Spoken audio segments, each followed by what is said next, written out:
every time you play Hearts of Iron 4, you probably spend a lot of time just finding a nation to start a campaign with, but then you get stuck figuring out the pros and cons of every single path of said country. But today I'm here to rank every path for every country, and I just decided in Hoi 4 context, I think we should just start with Norway because their role in the game is pretty straightforward, even in these alternate history paths. So to cover some of these rules that I'm gonna make before we start the ranking, this is only really considering historical mode because I feel like it'd probably take hours to do a breakdown on every non-historical situation and every civil war that could happen that could affect every Norwegian path. So only historical mode, and also we're gonna only be control of the country that we're covering. So I'm not gonna tag other countries to make certain situations work. It's as if I'm just playing Norway in this case.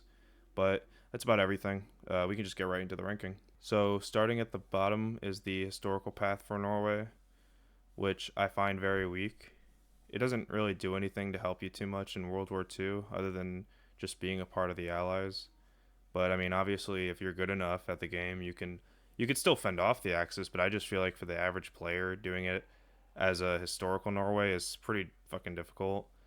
And there's really just not a lot you can get from this path. Even it's just a bunch of economy boosts and being hard locked to being democratic. But I don't really think the economy boosts are that good, especially not to justify how weak you are when World War II starts.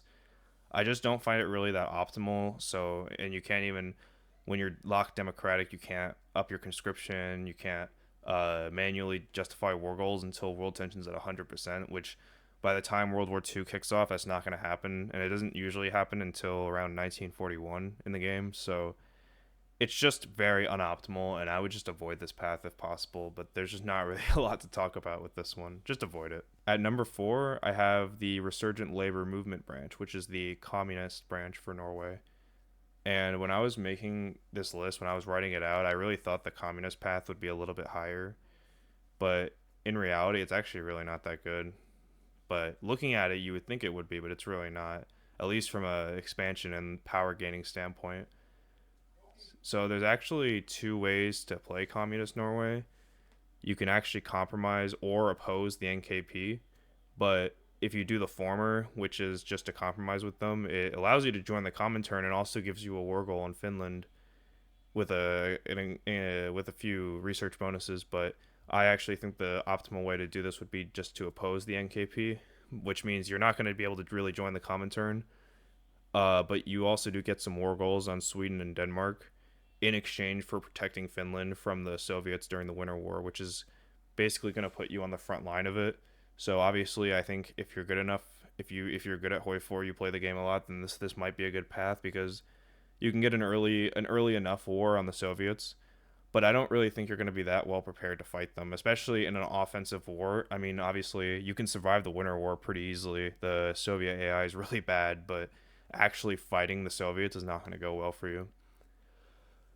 I don't really think it's that bad in the grand scheme of the rest of the paths in this game in general. But when you're picking between fighting the Soviets or just being their lapdog in the Comintern, I just don't think a handful of war goals is going to make up for that during the whole campaign. But obviously, compared to before, being a communist does help with conscription and manual war goals, so you can still kind of do things the way you want. But it's not really meant to be that way. And if you play your cards right, then you'll still come out on top. But overall, there's definitely better paths. Not really a bad path in general, but I would say for Norway, it ranks probably near the bottom. At number 3, we have a vote of no confidence, which is the alternate democratic path for Norway. I put it one spot above the communist path because I think it prepares you a little bit better for the war against Germany than the historical path because it actually shares its expansion path with the oppose NKP path of the communists. But the difference here is that instead of basically being by yourself, you're gonna be in the Allies, and I would say definitely joining the Allies is gonna give you a far better chance against Germany than being by yourself. You obviously, since you share the subpath with the opposed NKP side of the communist path, you still have to fight the Soviets.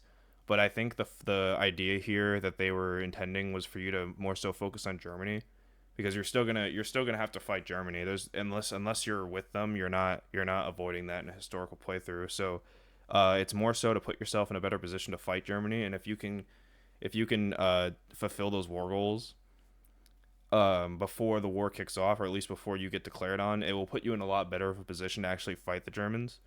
But since you're in the Allies, you don't really have to worry about you don't have to worry about Britain and them, especially because in the game when when you're playing as this version of democratic Norway, you're going to be obviously at war with Sweden and Denmark, but they don't join the Allies until they get declared on in real life, or I'm sorry, not in real life, but in like when in game they don't join the Allies until then. So as long as you join the Allies and then do those focuses, then you're not going to ever have to worry about Britain and France and the Allies, and that's for all the Hoi 4 players. That's definitely really good. So I would say the focus is more on Germany, but I like this one a little bit better than the communist path because you're basically part of a big faction and it sets you up a little bit better.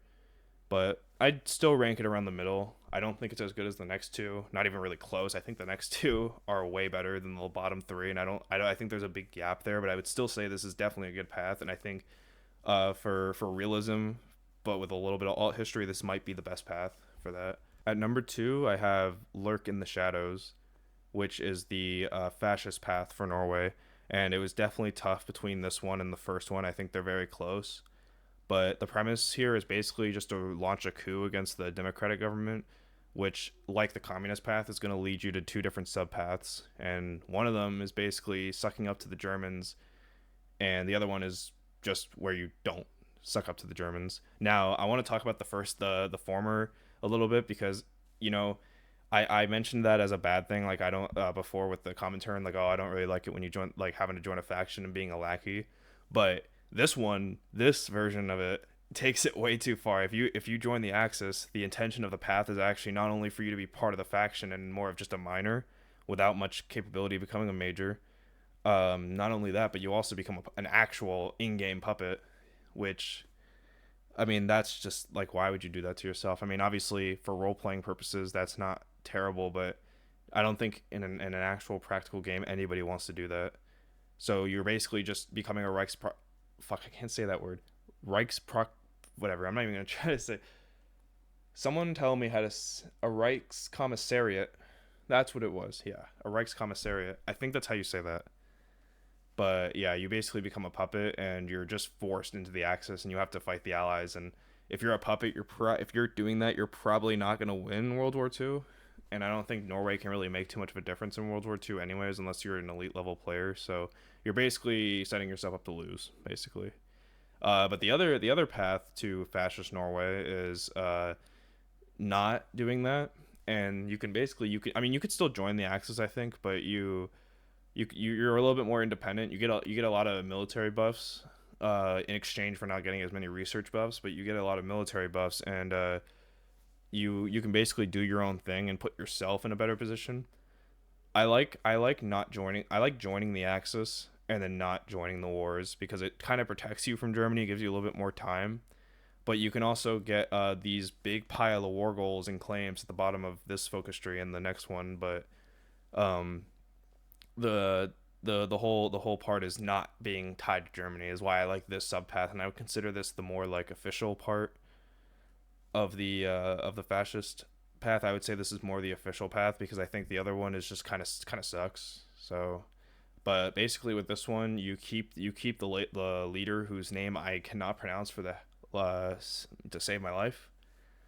You keep him, and you get a lot of claims and war goals, which is basically just you ask for the territory if you don't get the territory, which they usually, depending on who you're asking, they usually don't or they usually do. But basically, it's Britain, a bunch of British territories, and Sweden and Denmark. So if they don't accept, then you get a war goal on them, and obviously you can fight them. But this time you don't really have the backing of the Allies or of any faction really. But the reason that I don't have this one as number one is because the next path actually shares this same mechanic with all these war goals and claims. I just don't think these ones are as viable to get via force. I mean, obviously you'd want to get these territories peacefully by just asking for them. But I think with Britain, they don't really, especially in historical mode, they don't really like to give it to you. So I would say fighting Britain is kind of tough. Fighting the Allies, because you're actually, and I didn't even think about that, you're going to be fighting the Allies. So I would say this path isn't as viable, but it's still a cool mechanic, and especially if you get good RNG and you actually get these territories peacefully, it puts you in a great position for World War II. In fact, you could probably come out as the top major power if you play all your cards right. But overall, definitely better than the last three paths, and it sets you up really good for World War II. I just don't think it's as good as the number one path. And at number one, we have the Royal Chamberlain's Overture, which is the monarchist path for Norway. Now, I mean, I'm definitely a bit of a sucker for monarchists paths in this game, but even besides that, I just think it's objectively the best way to play Norway compared to the last four. But it's very similar to the fascist path, especially near the end. With the you get the same shared war goals and claims from Sweden and Denmark, but the difference here is you don't really have to waste as much time doing a civil war, and you also don't have to deal with the aftermath of civil war. So not only you don't even have to do the civil war, but you can completely just save your resources and save your industry, because you still lose a little bit of industry permanently after every civil war.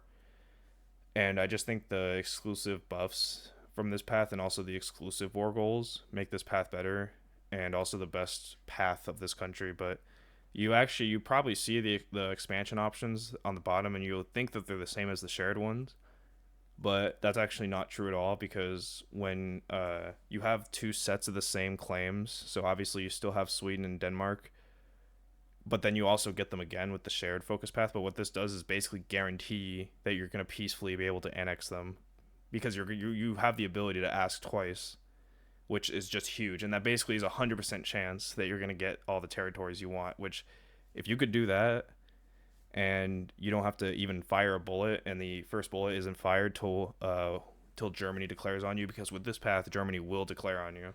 It puts you in an amazing position, and I think just for that reason, that's what makes it number one. But you do have to consider the manpower problem from this path, because you can't up your conscription until you're at war, so your manpower is going to suck dick for a while. But much like the democratic path, like the alternate democratic path, you could still fix that whenever you're at war. So I don't think it's that bad, but overall, just definitely the best path in this game. Very similar to the fascist path, but I like it better for the peaceful annexation part, the claims, and also just how good of a position you'll be in, and by the time World War II comes. But that's basically my number one. So that was my ranking for this video. It's a little bit of a weird type of video, and I'm mostly just freelancing my ranking here. Like, I'm just speaking from the heart more for these rankings, just how I feel about them. So I just hope you guys enjoyed this video. I've been kind of lacking the motivation to make videos recently with everything going on right now with moving and all that. But I'm gonna try once a week, once every 2 weeks if I can. More Hoi 4 stuff, more TF2, and also some streams, VODs that I'm gonna post. So I hope everybody has a good day, and thank you for watching.